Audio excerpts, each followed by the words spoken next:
Please help me reach 1,000 subscribers. Time had slipped by since the day I walked away. I left no letter behind. I offered no farewell. I never turned around. The woman I once loved, the woman I chose as my wife, had betrayed me in a way my mind couldn't even fully grasp. When I uncovered her affair, I didn't confront her. I didn't raise my voice. I didn't ask for explanations. I simply left because some wounds are not meant to be dissected, only endured in silence. It wasn't a single shocking revelation. The truth had been unfolding quietly for months. The distant glances, the endless late nights at the office, her phone always muted and face down. I dismissed it all, convincing myself I was paranoid, that I was imagining things, until one night when a message lit up her screen. One I couldn't ignore. The words struck me like a physical blow. In that instant, everything shifted. I didn't argue. I didn't question. I walked away, because when someone chooses betrayal, understanding their reasons doesn't undo the damage. They've already chosen someone else over you. The months that followed blurred together. Friends checked in. Family urged me to move forward, but none of it eased the pain. It was overwhelming, suffocating, impossible to escape. I moved into a small, empty apartment, far removed from anything that reminded me of her. I threw myself into work, dodging memories, avoiding people, avoiding life itself. Nights were the worst.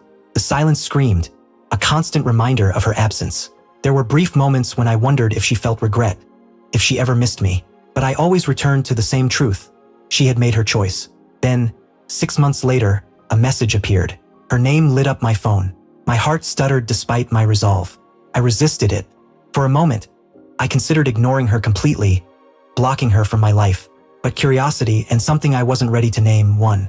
"We need to talk," the message read. I wrestled with the decision for a long time. Part of me wanted to unload every ounce of buried anger, to make her feel the weight of what she had done. Another part, quieter, more dangerous, wondered if she had changed, if she had realized what she lost, if there was still a way to rebuild what we once were. I agreed to meet her at the cafe we used to visit, a place filled with memories, but not enough to crush me. She was already there, sitting in a back corner, eyes fixed on her hands. She looked familiar, yet altered, her hair shorter, faint shadows of exhaustion beneath her eyes. It was as if time had worn her down faster than it had me. When she noticed me, her eyes filled with something. Perhaps sorrow, perhaps regret. "Thank you for coming," she murmured. I said nothing. Months of rehearsing this moment had filled my mind with words, but now they had vanished. I wanted to shout, to demand answers, but my voice wouldn't cooperate. "I've missed you," she said softly, her voice shaking. "I know I was wrong. I was foolish. I was lost. I regret everything." I wanted to believe her, to believe that the woman across from me, fragile and undone, was the woman I once loved. "I never planned for it to happen," she continued, tears gathering in her eyes. "I thought I could live 2 lives, but losing you made me realize how much you matter to me." I swallowed hard. Her words weren't enough. I didn't need apologies. I needed truth, honesty, and a love that never wavered. "So what is this?" I asked, my voice calm but distant. "Do you want me back? Or are you just realizing what you lost?" Her expression faltered, the truth flickering across her face. "It's not only that," she said hesitantly. "I really miss you. I miss what we had. I think about it every day. I just didn't know how to fix what I destroyed." And in that moment, everything became clear. She didn't miss me. She missed the safety I provided, the comfort, the stability. She missed the future she had imagined with me. It wasn't love, it was regret.